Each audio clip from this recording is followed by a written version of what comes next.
우리에게 전쟁으로 각인된 이라크. 전쟁은 끝났지만 회복을 위해 많은 시간과 땀을 쏟아야 할 겁니다. 이러한 이라크를 하나님의 마음으로 위로하고 함께 사랑을 나누고 온 아웃리치 팀이 있어서 소개해드리려고 합니다. 곳곳에 전쟁의 흔적들이 남아있는 이라크. 전투가 치열했던 도시는 정밀 폭격을 당한 주요 건물들만이 흉물스럽게 잔재있고 사람들은 일상을 되찾은 듯합니다.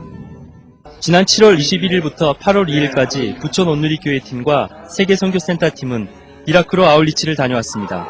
이번 아웃리치 기간 중에 광명 인천 공동체 입양 종족인 쿠르드족 지역을 정탐하고 전쟁 후 이라크 상황과 선교사들의 사역을 알아보고 현지 교회를 방문하는 시간을 가졌습니다. 또한 선교사의 도움을 받아 현지 가정을 방문해 이들에게 복음을 전하고 축복하는 시간을 가졌습니다. 한편 이라크 파병 부대인 서희 부대와 제마 부대를 방문해 이라크에서의 의료, 구호 활동을 알아보고 이들을 위로하고 격려하는 시간을 가졌습니다. 참석한 이들은 이라크를 하나님의 마음으로 바라보고 이 땅의 회복이 사회 복구뿐 아니라 하나님의 주권이 새롭게 자리를 잡길 간절히 기도했습니다.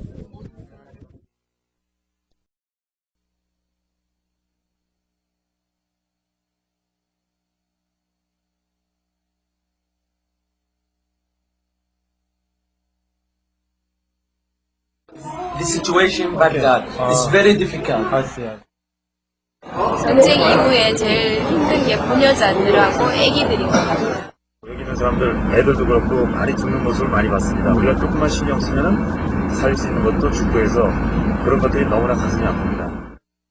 Above all powers, above all kings, above all nature and all created things, above all wisdom and all the ways of man, you were here before the world began. Above all kingdoms, above all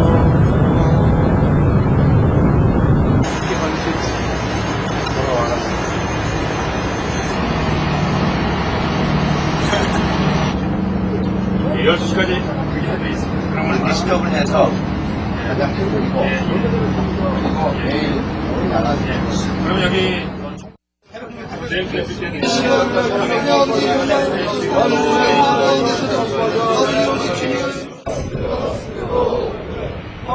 적극적으로 임하였을 뿐만 아니라 원활한 대민진로를 위한 적시적절한 의약품 지원을 실시하여 대한민국의 위상 제고는 물론 부대 발전에 기여한 기회의 노력에 전 부대원의 고마움을 이 감사장에 담아드립니다. 2003년 7월 23일 제1100 건설공병지원단장 계령 최강년. 부상은 병가 성의하였습니다.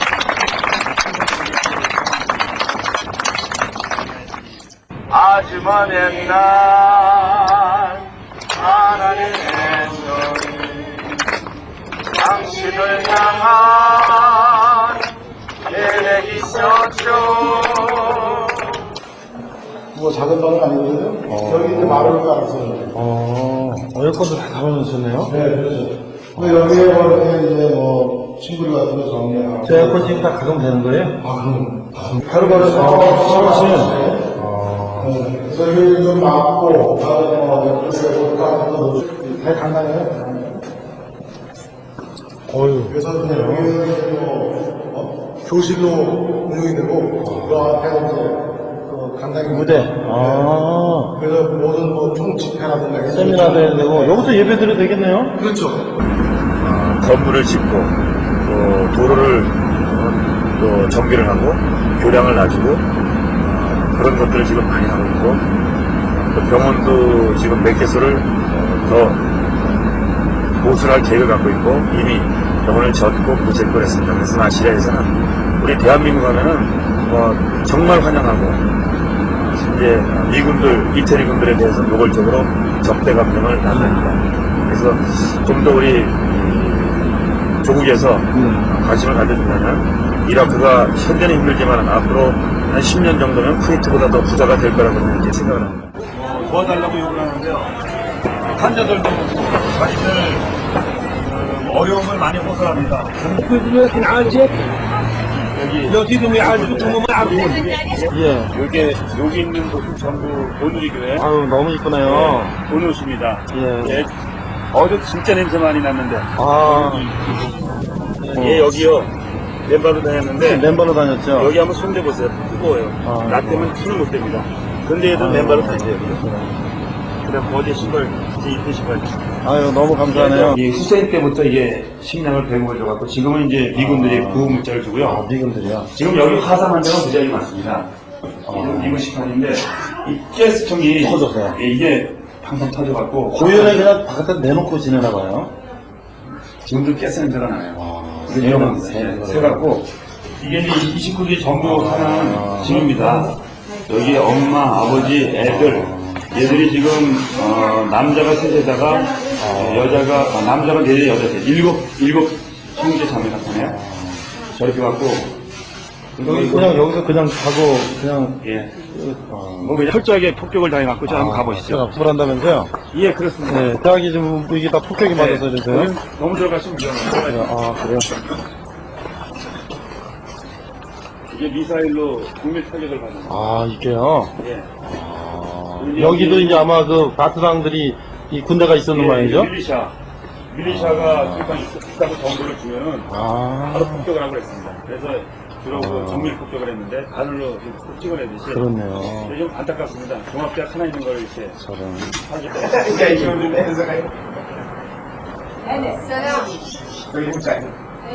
아, 애기 낳으셨군요? 살람. 살람. 이거 우리 얘다가 제가 얘네들 비용을 도와주겠다니까 예, 이거 하지 말고 에어컨을 사줘라. 너무 덥다. 너무 에어컨 좋네요. 사줬어요. 살람. 사람. 얘 이름을 차이라고 대놨더니 차이. 예, 차. 아, 차이. 차이 is name. 차이. 네. 코리아. 아, 사람. 저 뒷집에 한번 가보겠습니다. 예. 이 집은 그래도 지금 이 집에 오양간을 고쳐갖고 지금 아, 여기서 사는 거예요? 예, 여기 이게 이제 이 사람 사는데요. 아, 저런. 이게 이라크의 보통 사람들 모습이에요. 아, 이걸 보셔야 돼요. 저런. 아, 요양간에다 그냥 볼록 이렇게 예, 싸가지고요. 예, 여기 이렇게 사는 겁니다. 얹혀 사는 거예요. 돈이 없으니까. 엄마부터. 아, 아부. 아유. 되게 착해요. 살람.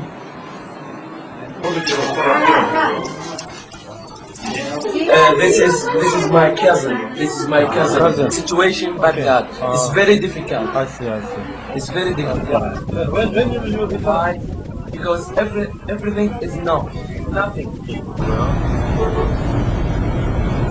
지금 차는 거의 한 20, 30년 된 그런 차들이 대부분이고요.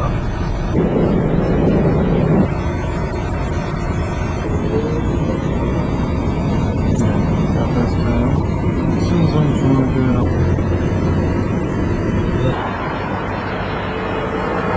오늘 저울로 달아서 타는 거예요? 시기 귀찮으니까? Yes.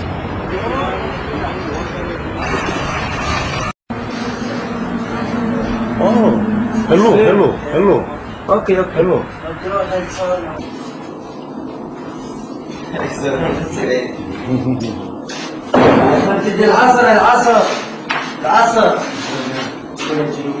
아, 꾸야 젤로비야.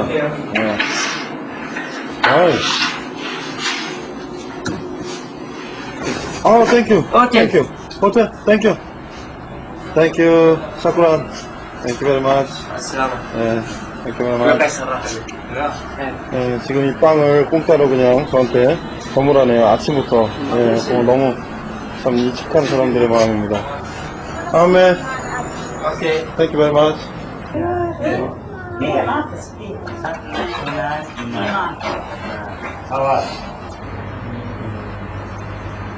아멘.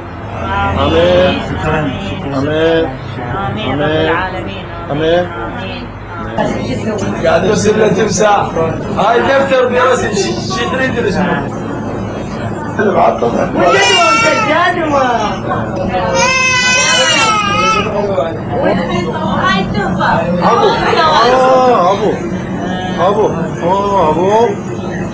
까미.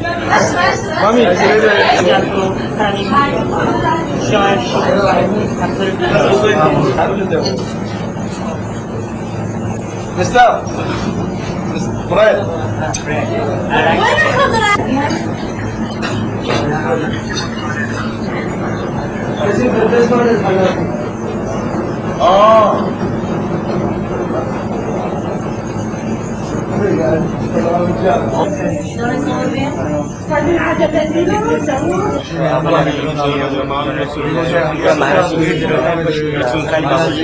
하나님께서 이 건물을 하나님께서 하나님의 성경을 수명하고 이 영혼을 주시고 아버지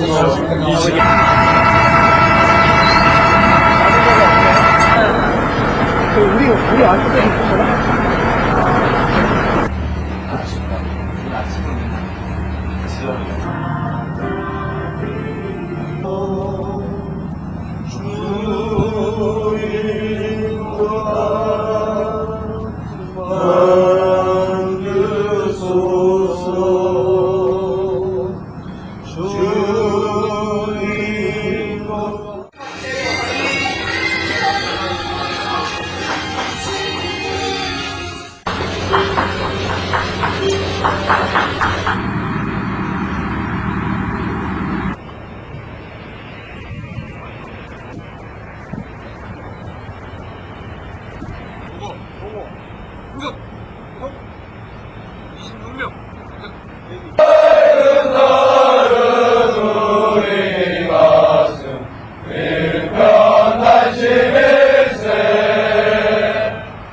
제마병원 진료과장입니다. 제가 저희 병원에 대해서 소개를 좀 드리겠습니다.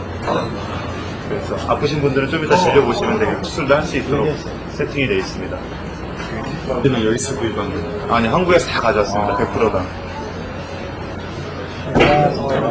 제일 많이 보는 군의관들입니다.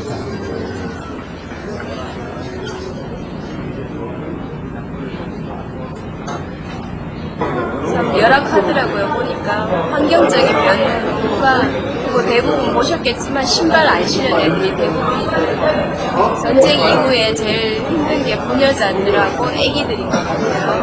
뭐 영양도 부족하고 아기들이 그 나이 또래 저희 나라 어린이와 비교했을 때 나이 또래에 비해서 발육이 너무 늦고 뭐 설사하는 애들도 많고 우리 수질 오염이 많이 돼서 여기 또 기독 얘기 한번 좀 전해주세요. 저 남편하고 애기 둘 있는데 아들 둘 있거든요. 너무 보고 싶어요. 아, 이름 뭐죠? 의석이 의찬. 네, 몇 살? 네, 6살, 4살. 아이고, 엄마 많이 보고 싶겠네요. 네, 가족이 지금 어디 있어요? 지금 대전으로 이사를 갈 거예요. 부산에 대전. 있다가. 부산에 대전에 있어요?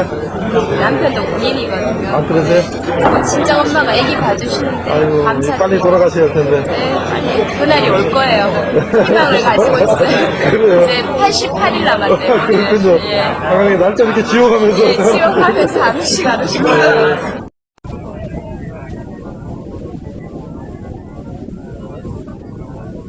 The son, when he came here before, he told them to repair what they need. He met the father.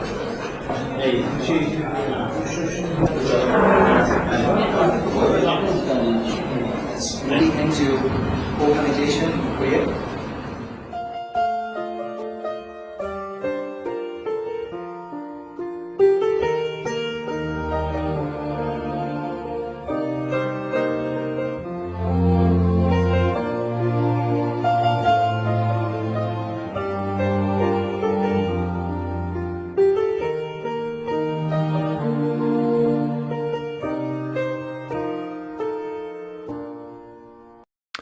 자, 오늘 사도행전 8번째 순서로서 선교사로 파송을 받은 바울, 그 다음에 제가 이라크 아울리치를 했던 그런 내용을 부제목으로 삼아 오늘 말씀을 나누고자 합니다. 오늘 사도행전 13장 2절 말씀을 본문으로 우리 함께 한글과 영어로 읽도록 하겠습니다. 사도행전 13장 2절. 주를 섬겨 금식할 때에 성령이 이르시되 내가 불러 시키는 일을 위하여 바나바와 사울을 따로 세우라 하시니. 자, Acts 13 verse 2. While they were worshiping the Lord and fasting, the Holy Spirit said, Set apart for me Barnabas and Saul for the work to which I have called them. 이렇게 되어 있어요.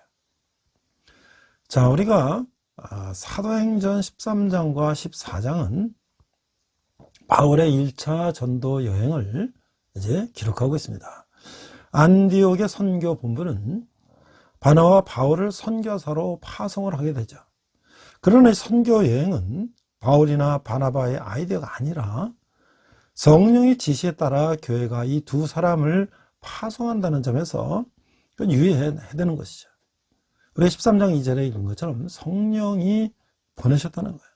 아직은 바나바가 더 중심적인 인물인 상태인 것이죠. 이들은 구브로 섬으로 건너가는데, 구브로라는 것은 지금 발음으로 하면 키프로스 말하는 거죠. 사이프러스. 지중해 이스라엘 앞에 있는 키프로스 섬으로 갑니다.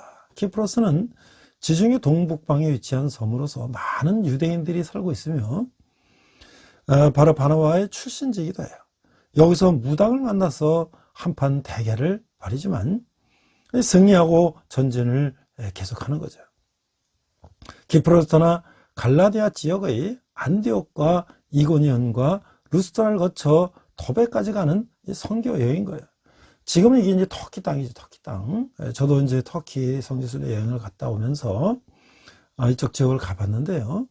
우리가 이제 지도를 보면 이제 처음에 수리 안디옥에서 이제 배를 타고 키프로스 섬에 가서 이 살라미를 거쳐 바보를 거쳐 이탈리아, 그래서 버가로에서 루스드라, 비시디 안디옥, 이고니온, 더베.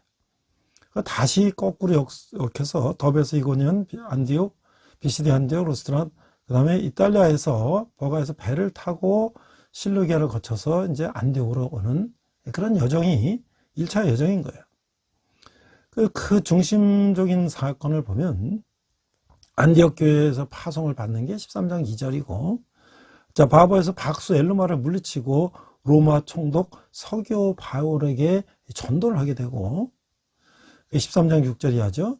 마가 요한이 예루살렘으로 돌아가는 또 이런 일이 있었고, 루스트라에서 안전병인을 치유하고 사람들이 그를 신으로 받드는 게 14장 8절 이하에 나오고, 마지막으로 안디옥으로 돌아와서 이제 보고하는 것이 1차 여행의 이제 전반적인 개요죠.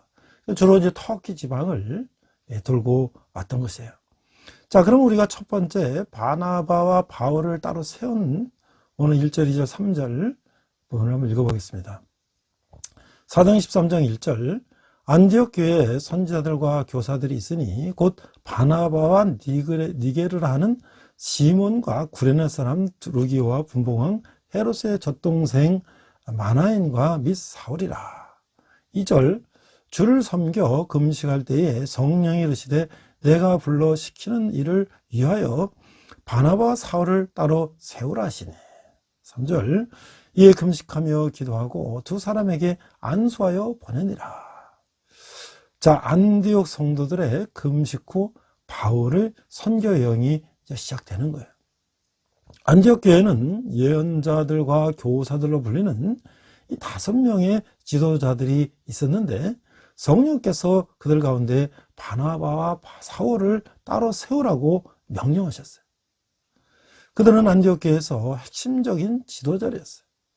이런 사실은 교회 선교 사명이 다른 어떤 사명보다도 중대한 의미를 지닌다는 것을 시사해 주고 있는 것이죠. 교회가 증인으로서의 사명을 소홀히 하고 내부 문제에만 관심과 역량을 집중시킬 때 교회는 오히려 힘을 잃어버리게 되는 거예요. 교회의 궁극적인 사명은 주님의 지상 명령을 수행하는 데 있기 때문이라고 하는 것이죠. 교회의 궁극적인 교회는 헌신된 복음의 일꾼들을 부지런히 보내야만 하는 거예요. 또한 모든 성도가 보냄을 받은 자로서 어디에 있든지 부지런히 복음을 전해야 한다라고 하는 것이죠. 그러면 나는 이런 질문을 할 수가 있어요. 나는 교회 선교사에게 얼마나 많은 관심을 기울이겠습니까?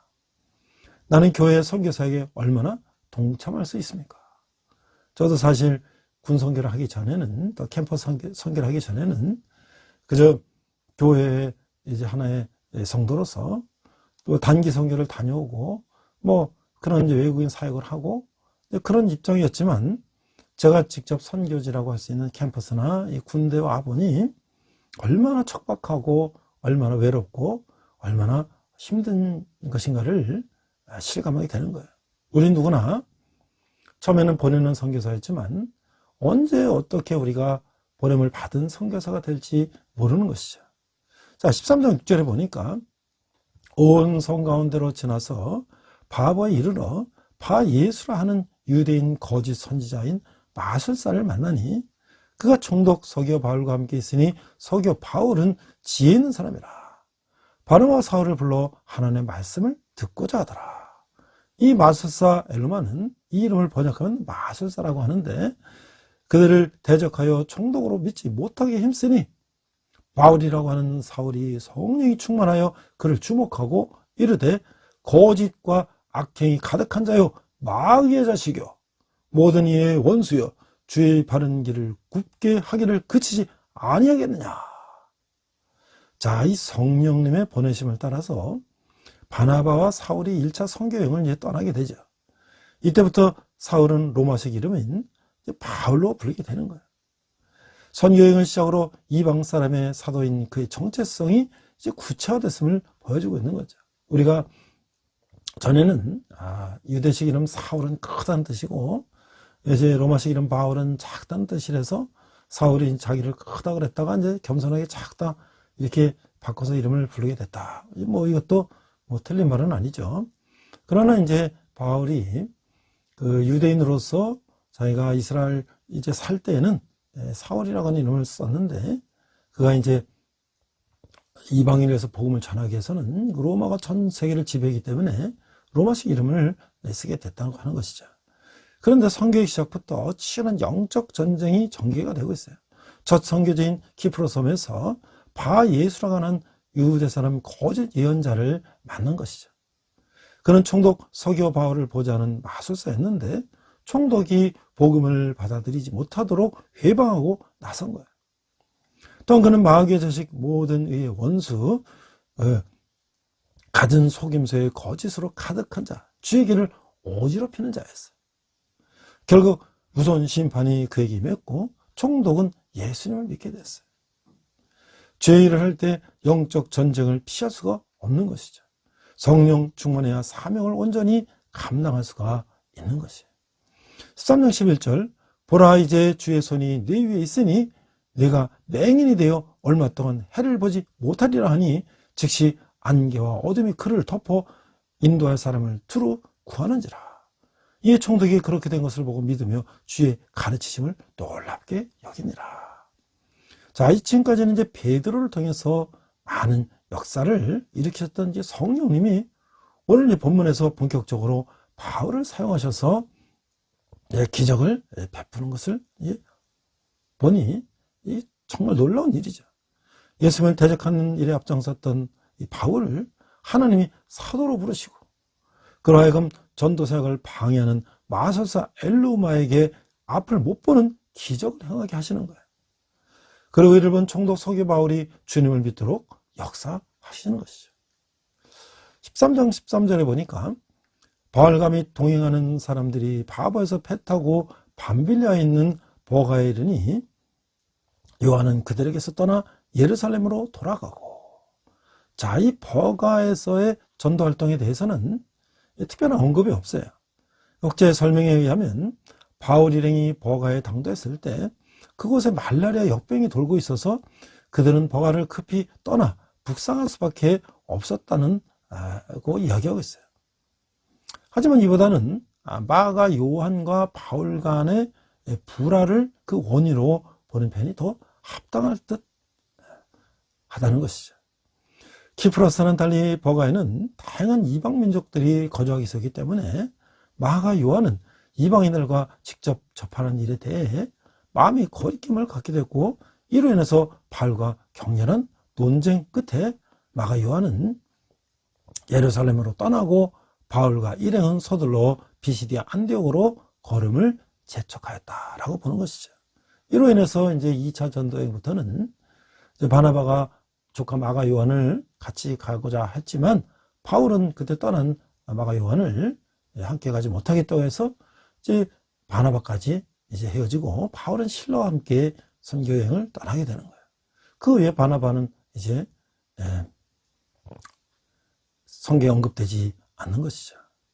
자, 사도행전 13장 17절에 보니까 이 이스라엘 백성의 하나님이 우리 조상들을 택하시고 애굽 땅에서 나그네 된 백성을 높이 큰 권능으로 인도하여 내사 광야에서 약 40년간 그들의 소행을 참으시고, 중간을 생략하고요. 22절에 보니까 피하시고 다윗을 왕으로 세우시고 증언하여 이르시되 내가 이세 아들 다윗을 만나니 내 마음에 맞는 사람이라 내 뜻을 다 이루리라 하시더니. 자, 이 본문에서의 주어는 하나님이신 거예요. 곧 족장들을 택하시고 출애굽으로 인도하시고 가나안 땅을 기업으로 주시며 그리고 사사와 왕을 세우신 이가 바로 하나님이시라는 거예요. 그리고 예수님을 세우신 이도 바로 이스라엘의 하나님이라는 사실에 바울은 설교에 초점을 맞추고 있어요. 즉 바울은 예수 그리스도의 복음을 이스라엘 하나님으로부터 제시된 옛 언약의 성취로 설명하고 있는 것이죠. 그리고 그는 폐쇄된 유대주의 편견, 즉 인간의 유전으로 하나님의 오묘하신 진리를 거스르지 말도록 경동하고 있는 거예요.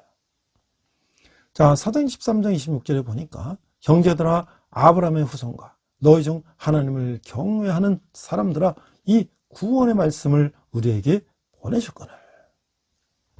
예루살렘에 사는 자들과 그들 관리들이 예수와 및 안식일마다 외우는 바 선지자들의 말을 알지 못하므로 예수를 정죄하여 선지자들의 말을 응하게 하였도다. 중략하고요.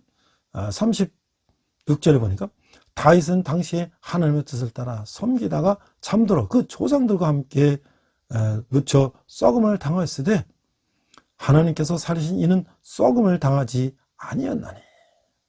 자, 이 예수 그리스도의 죽음과 이 부활은 사도들이 전한 복음 증거의 이 핵심이었던 것이죠. 그러나 하나님께서는 인간의 몸을 입고 세상에 오셨다는 것부터가 유대인들에게는 이게 신성 모독으로 간주되었던 거예요.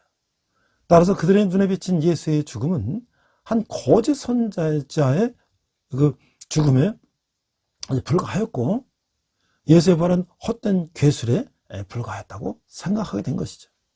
더욱이 고난받는 메시아에 관한 예언이 구약 성경에 엄연히 존재함에도 불구하고 대부분의 유대인들에게 있어서 메시아는 현실적이고 정치적인 차원의 메시아를 의미했던 거예요.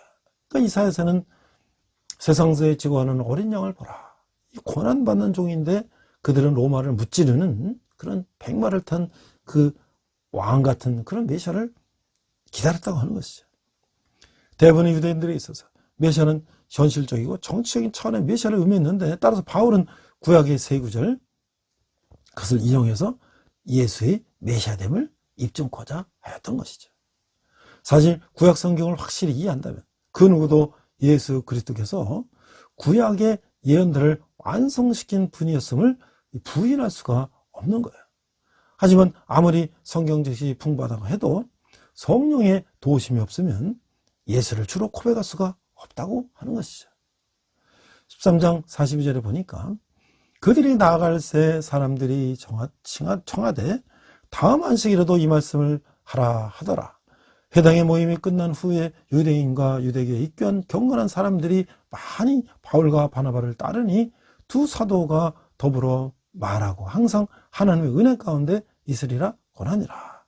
그 다음 안식일에는 온 시민이 거의 다 하나님의 말씀을 듣고자 하여 모이니. 자, 이 바울의 설교는 말씀에 충만한 설교였어요. 그와 바울의 설교는 사람들의 피부를 찔렀으며 또한 많은 사람들이 바울의 설교를 듣고 복음을 받아들였어요. 뿐만 아니라 계속 듣기를 소원하셨어요. 성공적인 설교의 비결은 하나님의 말씀만을 충실하게 전하는 것이다 라고 하는 것을 우리가 잊어서는 안 될 것이죠. 자, 저는 이제 지금 한 20년이 벌써 됐는데요. 40대에 오늘 이렇게 다니면서 평신도 선교학교도 하고 외국인 예배도 하고 뭐 여기 또 사단법인 성경 연장교육원 Biblical Education by Extension. 그래서 이제 그 동굴아파 또 공산권의 지하교회 지도자를 양성하는 지하신학교의 강사를 과정을 마치고 이제 선교에 대해서는 꿈을 갖고 있었어요. 자, 그런데 오늘 교회에서 그 평신도 선교학교를 이제 담당하시던 우리 김사무엘 선교사님, 이번에 이제 외대 영어과 졸업하고 이제 미국 노스웨스트 항공에서 근무하시면서 잘 나가던 사람이었는데 그가 젊은 나이에 만나고 이제 드디어 목사가 되고 이제 조청년 선교라든지 또 북한 선교라든지 이제는 이제 이라크 선교를 위해서 이제 준비하시는데 제가 이제 이라크를 이제 단독으로 여행하게 됐어요.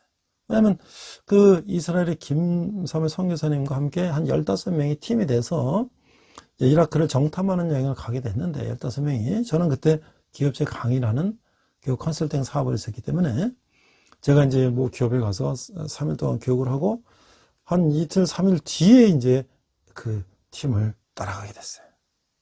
자, 근데 이제 그 팀은 그룹 비자를 가지고 14명이 가는데 저는 혼자서 티켓다발 들고 이제 인천공항에서 홍콩으로, 홍콩에서 방콕으로, 방콕에서 바라인으로, 바라인에서 쿠웨이트로, 쿠웨이트에서 이라크로 혼자 이제 여행을 가는 거예요.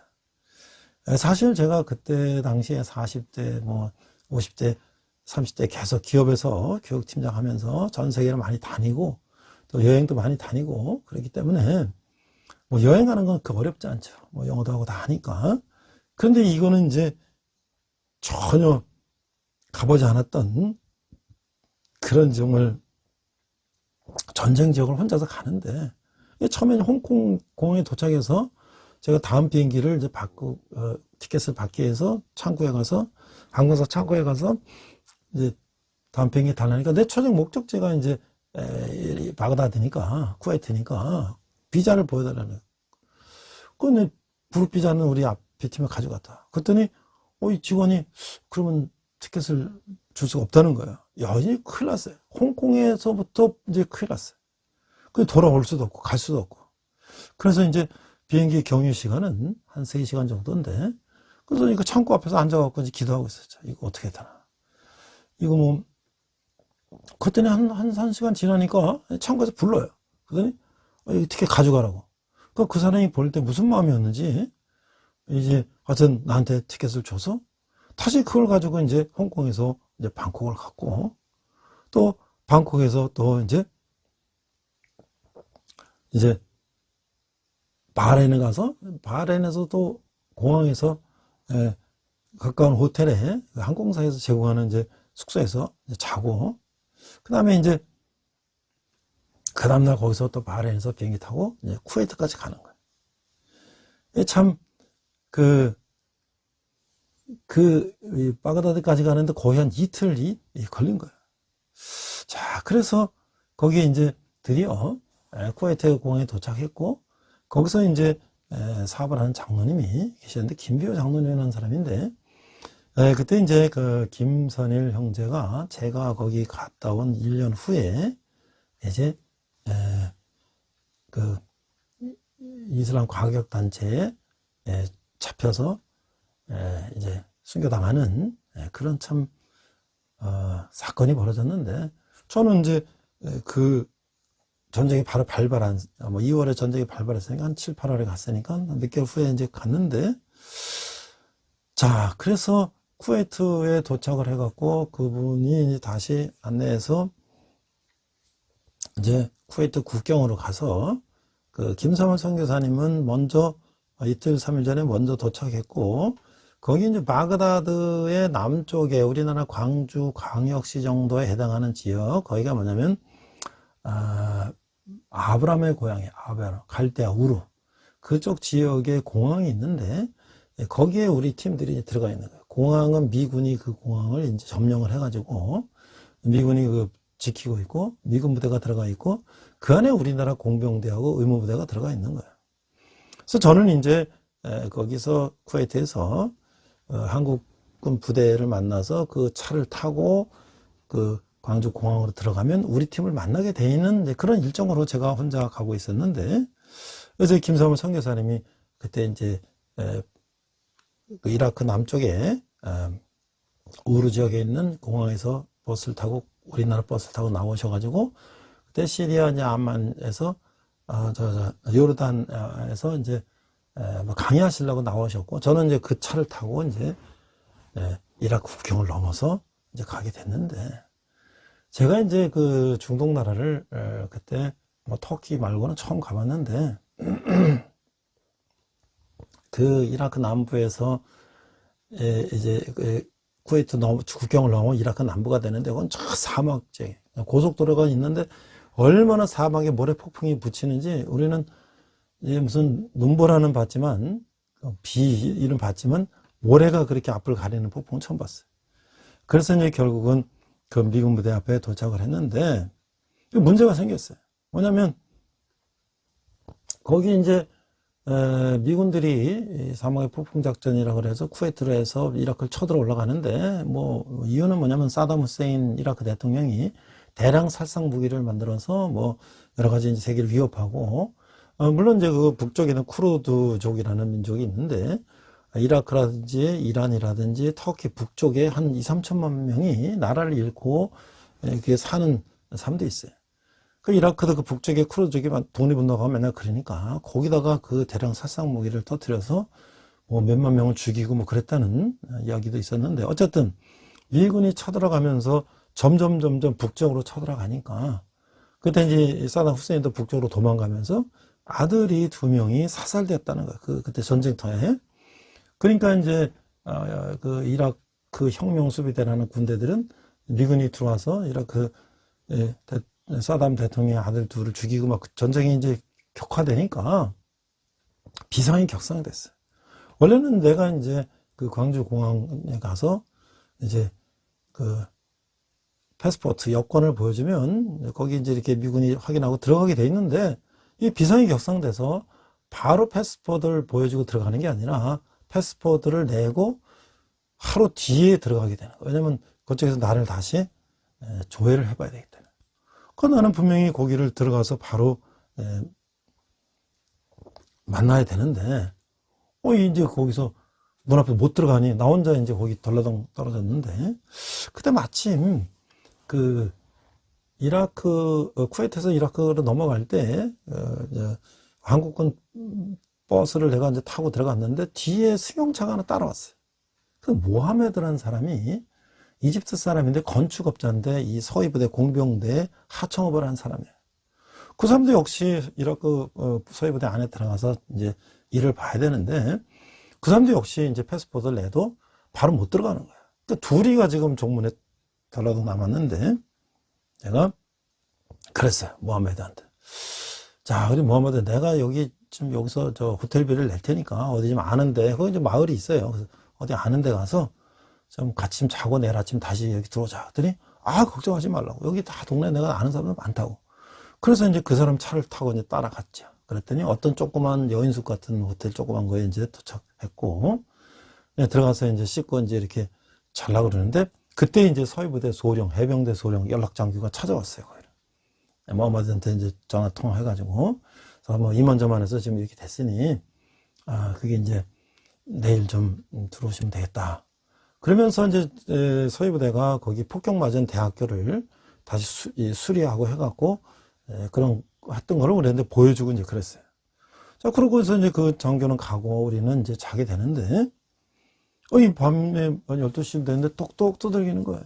누군가 했더니 그 같이 갔던 모하메드 그 건축업자가 나한테 요만한 쪽보금 책 같은 걸 한 2권, 3권 주는데 이렇게 보니까 한글로 돼 있어요. 근데 그 보니까 제목이 뭐냐면 무슬림이 되는 길. 코란이란 무엇인가. 이게 한글로 된 인쇄된 책이 있어요. 아니, 이 조그만 책인데 이게 한글로 돼 있어요. 이게 뭐지? 그래서 이제 이렇게 보니까 이 사람이 이슬람 선교사구나. 이 사람은 우리나라 부대에 하청을 하면서 그 우리나라 군인들은 6개월씩 가서 근무를 합니다. 6개월 외국 가서 파병 근무하면 생명수당이 그 당시에 뭐 200 몇십만 원을 준다는 거야. 그거는 장교나 병사나 똑같아요. 근데 이제 장교들은 근속연수를 2배를 쳐주니까 더 빨리 승진할 수 있는 또 그런 특권도 있겠죠. 근데 이제 병사들은 200 몇십만 원, 6개월이면 100 몇십만 원, 한 1000만 원 이상씩 벌어오는 거죠. 장학금 학비도 하겠죠. 그런데 이 사람이 그 우리나라 이제 장병들의 선교사야. 그래서 그 소리에 이제 친해지면 그런 거 주는 거야. 내가 한국에서 왔고 그런 사람인데 나를 보자마자 그걸 주는 걸 보고서 야, 이게 여기가 바로 영적 전쟁터구나. 그리고 나중에 와서 알고 봤더니 그 책은 사우디에서 만든 책이라는 거예요. 사우디에서 전 세계 언어로 그걸 만들어서 전 세계로 보고받는 거예요.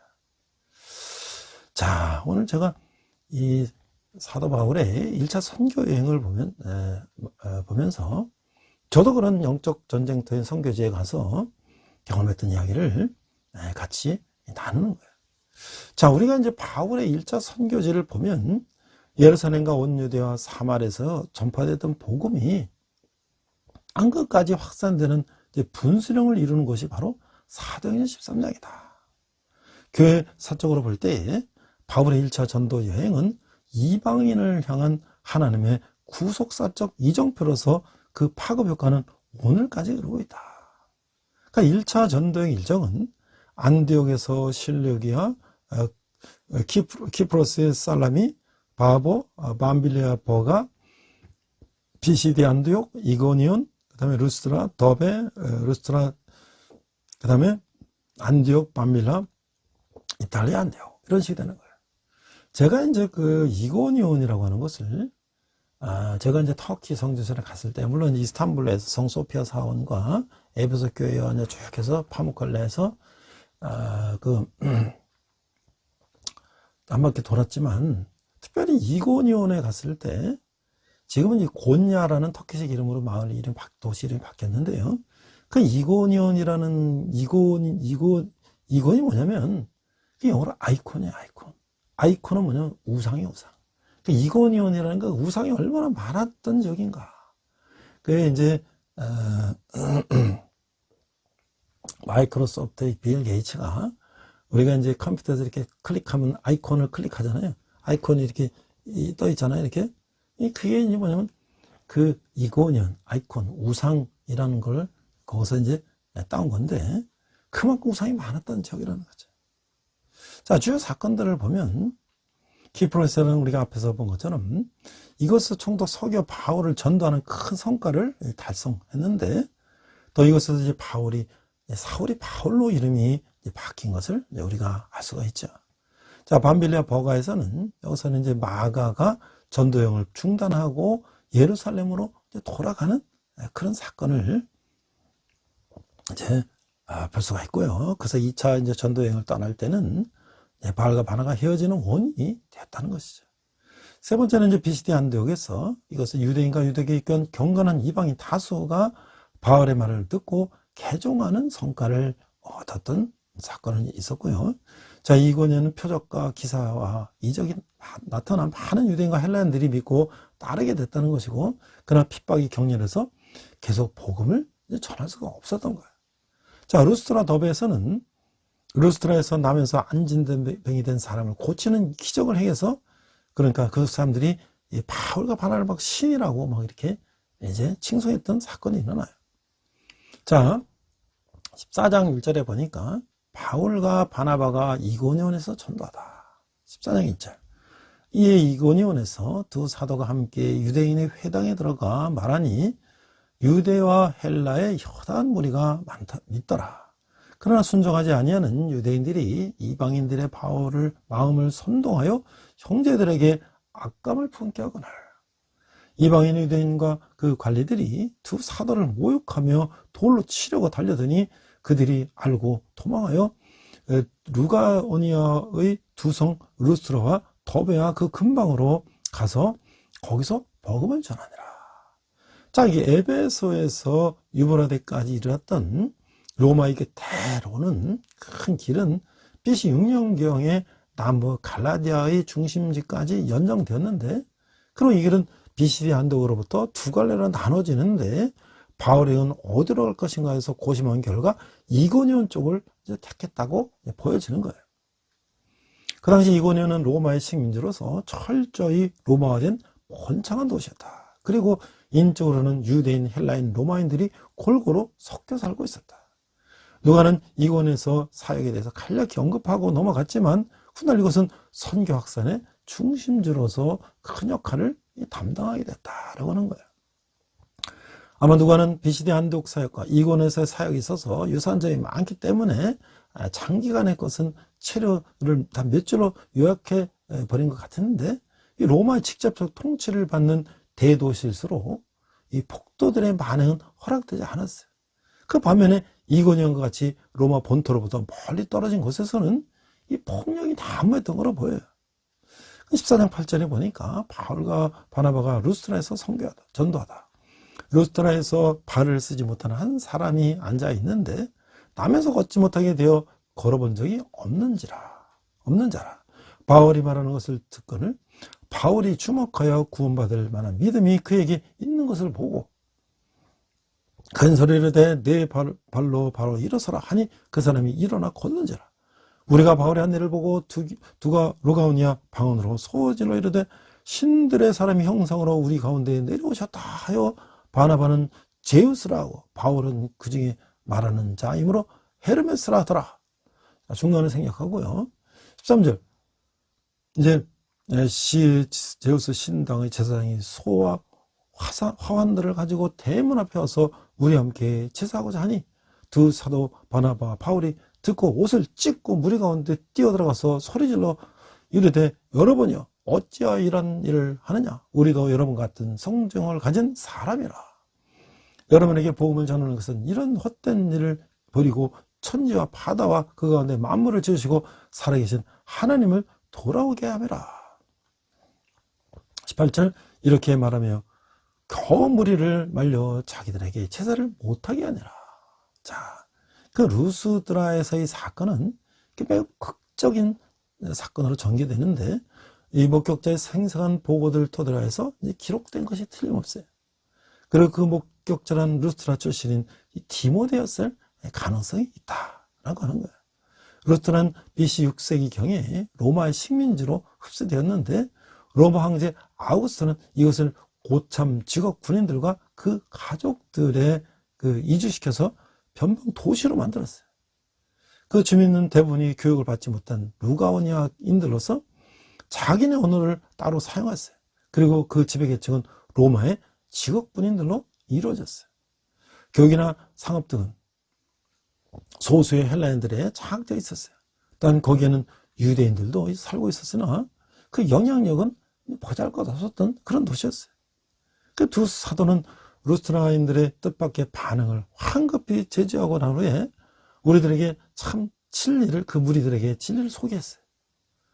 본문에 따른 바울의 설교를 통해 우리는 상황에 따라 적절하게 복음을 전하는 바울의 또 다른 모습을 접하게 되는 거죠. 이 책은 바울의 설교를 할 수 있는 부분들이 세 군데 있는데 설교를 듣는 대상들은 각기 다른 것이죠. BCD 안디옥에서 유대인들을 대상으로 설교할 때 바울은 이스라엘 역사를 쭉 열거한 후에 기독론, 그리스도에 대해서 설명을 했어요. 그 반면에 그리스 아테네에 갔을 때는 바울은 그들에게서 풍부했던 종교성과 학술성을 근거로 해서 올바른 하나님의 관을 심어주고자 했던 것이에요. 그런데 본문에 등장하는 청중들은 유대인처럼 구약적 지식을 소유하고 있었던 것도 아니고 아테네 사람들처럼 철학 등에 대해서 뛰어난 감각을 지니지도 않았어요. 따라서 바울은 모든 사람에게 친숙한 자연 현상을 예로 들어서 거기서부터 창조주 하나님을 가르치기도 했던 것이다 라는 것이죠. 특히 본 설교는 로마서 1장 20장 23절 여기에서 긴밀하게 연결되는 거예요. 곧 하나님의 능력과 신성이 그 만드신 만물에 분명히 나타나 있음에도 불구하고 인간들은 그 미련한 마음이 어두워져서 하나님의 영광을 썩어질 사람의 형상으로 바꿔왔다는 것이죠.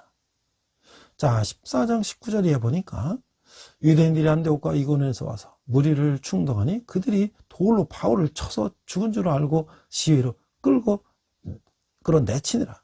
제자들이 둘러섰을 때 바울이 일어나 그 성에 들어갔다가 이튿날 바나바와 함께 더베로 가서 복음을 그 성에서 전하며 많은 사람을 제자로 삼고 르스드라와 이고니온과 안디옥으로 돌아가서 제자들의 마음을 굳게 하여 이 믿음에 머물러 있으라 권하고, 또 우리가 하나님의 나라에 들어가려면 많은 혼란을 겪어야 할 것이라 하고.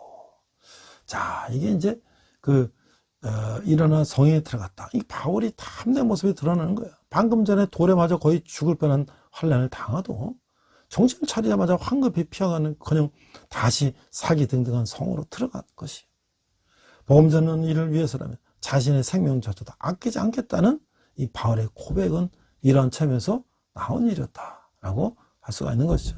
복음 전하는 자들을 핍박하는 일에 혈안이 된 적이 있었던 바울이 동일한 복음을 증감으로 인해 죽음의 위기에 처했다는 사실은 매우 이제 아이러니한 일이다라고 할 수가 있는 거죠. 복음 전하는 사람들을 죽이고 잡아들이던 사람이 이제는 목숨을 걸고 복음을 전하게 됐다는 거죠. 이런 살아 역사하시는 하나님의 능력이 아니고서는 도저히 일어날 수 없는 생생한 기적이라고 할 수가 있는 거예요. 오늘 성도 역시 신비한 표적만을 추구할 것이 아니라 주위에서 일어나고 있는 이런 사실을 기적 중의 기적으로 받아들이고 살아 역사하고 계시는 하나님의 능력을 체험해야 할 것이다. 루스드라의 개종자들은 다시 나타난 바울의 대단 무쌍한 모습을 보고 어떠한 핍박도 두려워하지 않는 산 교훈을 마음 깊이 새겼을 것이다 라고 하는 것이죠. 더베 루스드라에서 동남쪽으로 약 96km 떨어진 곳에 위치한 이 BC 25년에 갈라디아 주에 편입된 이 변방 도시로서 이 전략적인 요충지예요. 이 더베 출신으로 복음 전도사에게 열정을 보인 인물로서는 이 가요가 있다 하는 것이죠. 그래 많은 환난을 겪을 것이다. 14장 22절의 말씀을 보면 성도는 예수 그리스도의 은총으로 말미암아 단번에 새롭게 되어 영원한 생명으로 중생한 사람인 것이죠. 하지만 육신을 입고 이 세상을 살아가는 동안은 여전히 어둠의 세력과 투쟁하여야 하며 자신의 죄된 본성으로 인해 갈등을 겪게 마련인 거예요. 더욱이 이 세상은 이기심과 탐욕이 판을 치는 곳이기 때문에 경건하게 살고자 하는 자들에게 희생과 환난이 따를 것은 뻔한 이치인 것이다. 따라서 우리는 모범을 보이신 예수 그리스도의 팔자취를 쫓아 각자에게 맡겨진 십자가를 지고 뒤따라야 함은 물론 하나님께서 이와 같은 환난을 허용하신 이유를 깊이 생각해 봐야 한다라고 하는 것이죠. 마지막 14장 23절을 보니까 각 교회에서 장로들을 택하여 금식 기도하며 그들이 믿는 주께 그들을 위탁하고 비시디아 가운데로 지나서 밤빌라에 이르러 말씀을 버가에서 전하고 이달리아 내려가서 거기서 배 타고 안디옥에 이르니 이곳은 두 사도가 이룬 그 일을 위하여 전에 하나님의 은혜에 부탁하는 곳이라. 그들이 이르러 교회를 모아 하나님 함께 행하신 모든 일과 이방인들에게 믿음의 문을 여신 것을 보고하고 제자들과 함께 오래 있으니라. 그 14장 26절에 그 안디옥은 초대교회의 선교 중심지였는데 선교사역을 최초로 감당했던 안디옥 교회로부터 이 바라직한 선교적 교회의 표지가 됐다. 안디옥 교회는 성장 배경 중에서 이 개척교회였어요. 회당과 어떤 연관도 맺지 않은 채 직접 이방인들에게 복음을 전파하면서 성장해 갔다. 두 번째는 잘 가르치는 교회였다. 잘 전도하도록 신도를 움직이는 가장 좋은 방법은 교육이라고 하는 거예요. 세 번째는 증언하는 교회였다. 안디옥에서 처음으로 그리스도인이라 해서 불려지게 된 이 까닭은 그들이 작은 그리스도처럼 행동하며 증거했기 때문이다. 네 번째는 자비를 베푸는 교회다. 복음 전파를 위해서 자기의 소유를 나눌 수 있어야 한다는 것이죠. 다섯 번째는 이웃을 포용하는 개방적인 교회다. 오늘날 교회는 특별히 가난한 자, 억누르는 자에게 깊은 관심과 사랑을 기울여야 한다. 여섯 번째, 기도하는 교회다. 그들은 기도보다 성령보다 결코 앞서 행하지 않았다고 하는 거예요. 이런 우린 질문을 할 수가 있죠. 지금 영적 전쟁을 치르고 있지 않다면 주일에 충성하고 있지 않은 것일 수도 있다는 거예요. 나는 지금 치열한 영적 전쟁을 치르고 있습니까? 자, 제가 이제 그 이라크에서 부르심을 받았어요. 저는 사실 평안도에서부터 부모님으로부터 4대째 믿음의 집안에서 자랐는데, 저는 이제 젊어서 직장 다니면서 열심히 이제 일해서 경제적 자립을 하고, 제가 은퇴한 후에는 제가 한국에서 이제 살았기 때문에 영어로 외국에 가서 복음을 전하는 그런 일을 했으면 좋겠다 라고 제가 이제 생각했고, 은퇴 후에 이제 해외 선교를 꿈꿨어요. 그래서 그런데 나는 이제 한국에 목사가 많으니까 나는 뭐 목사가 아니라 평신도 선교사가 됐으면 좋겠다 라고 생각을 했는데, 제가 이제 40에 아내랑 같이 인도 단기 선교를 갔어요. 갔더니 한국의 감리교회에서, 수의 감리교회에서 파송된 공숙자 선교사님이 거의 가난한 지역, 부자 지역, 여러 지역을 선교하고 계셨는데, 제가 한 2주간 가서 이제 이런저런 얘기하다 나는 한 평신도로서 선교해서 이제 그런 평신도 선교사가 되고 싶다. 은퇴 후에 가고 싶다. 그랬더니 그분이 저한테 말씀하시는 거예요. 선교제에 가면은 목사 안수를 받고 목사로서 선교하는 게 훨씬 유리하니 일반 신학 하지 말고 MDB에서 목사가 되라. 40세는 너무, 아니 60세는 너무 늙으니 젊었을 때 하라. 그때는 저는 이제 그게 뭐 아직 나는 부족하고 이제 나중에 이제 제가 하죠. 뭐 이제 이렇게 얘기했는데, 그 이라크의 남쪽의 그 사막 지역과 그 다음에 이제 그 중부 지역, 그 바그다드 초원 지역과 저 북쪽의 산악 지역, 뭐 유프라데스, 티그리스 강 이런 거를 쭉 이제 보고 나서 제가 마음속에 그런 생각이 들었어요. 하나님께서 이들에게 세례를 줘라. 물론 이제 뭐 목사만 세례 주는 건 아니겠죠. 이제 선교제는 상황에 따라서 선교사님 세례를 줄 수가 있는데, 그래서 저는 그때 이 중동 땅에는 그 이맘이라고 하는 이스라엘 지도자들은 많지만 목사가 없잖아요. 대한민국에는 목사가 많지만 여기는 목사가 없잖아요. 그래서 제가 예스. 여기는 외국이니까. 그러고 나서 저는 이제 다시 돌아와서 신학을 제가 해야 되겠다 하고 50에 해플 트리니티 신학대학원을 가고, 또 제가 이제 목사 안수를 받고, 저는 사실 그때 해외에 나가서 선교한다는 꿈을 가졌는데, 저를 이 캠퍼스로 젊은이들에게 보내고 또 군대에서 젊은이들을 보내고, 제가 앞으로 해야 될 일은 이 젊은이들을 주님께 돌아오게 하는 일이 제 평생의 비전과 미션이 됐어요. 그래서 하나님께서 언제 어떻게 부르셔서 그를 사용하실지 모르지만, 그럴 때 순종하면서 제가 그 다음날 아침에 광주 공항에 해당하는 이제 그 공항에 앞에 딱 도착해서 들어가려고 그랬더니 벌써 우리 팀은 바그다드로 떠났어요. 왜? 컨테이너가 들어와서 그걸 정리 작업을 하고 이틀 3일 있다가 제가 오면 같이 떠나야 되는데, 컨테이너가 전쟁통에 늦게 오는 바람에 무작정 우리 팀이 거기 기다릴 수가 없어서 그분들은 벌써 바그다드로 떠났어요. 저는 이제 거기서 혼자서 남아가지고 공항 앞에 대절해 놓은 그 밴, 이라크 운전사와 함께 그 차를 타고 우리나라 광주에서 고속도로를 달려서 뭐 대전으로 해서 뭐 수원으로 해서 서울까지 해서 바그다드까지 왔는데, 우리나라는 고속도로가 뭐 도시 가운데를 막 이렇게 통과하지만 거기는 완전히 허벌판 사막과 허벌판 추원과 이런 데를 가서 바그다드 가면서 제가 그 사막 가운데서 하나님의 부르심을 받았어요. 우리가 어디 있든지 간에 하나님의 부르심을 받고 그곳에서 우리가 복음을 전하는 우리 사도 바울과 같은 그런 사도행전을 써나가는 저와 여러분 되시기를 주님 이름으로 축원합니다. 기도하겠습니다. 하나님 아버지 은혜를 감사합니다. 저희들이 사도 바울의 심정을 가지고 우리가 때를 어떤지 못었든지 언제 어디서나 우리가 보내는 선교사가 되든 보냄을 받은 선교사든 우리가 있는 곳에서 복음을 전하는 저희들 되게 하여 주시옵소서. 감사드리며 예수님 이름으로 기도했습니다. 아멘.